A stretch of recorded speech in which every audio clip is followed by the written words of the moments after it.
بسم اللہ الرحمن الرحیم، السلام علیکم۔ BBC 11 ہیڈ لائنز نیوز سے میں ہوں صبا منیر۔ ناظرین، آپ کو آگاہ کریں وگن سے، جہاں ہمارے بیورو چیف علی گل وغیری کے مطابق وگن شہر اور اس کے مختلف علاقوں میں منشیات کا دھندہ نہ رک سکا۔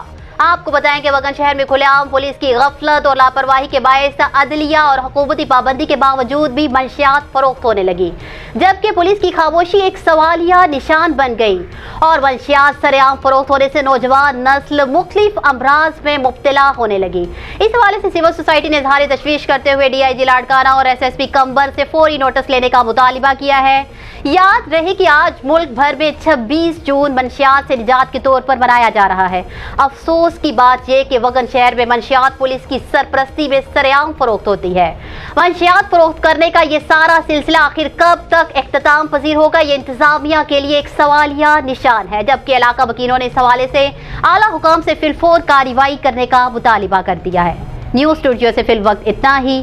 مزید تفصیلات اور اپڈیٹس کے لیے دیکھتے رہیے BBC 11 ہیڈ لائنز نیوز۔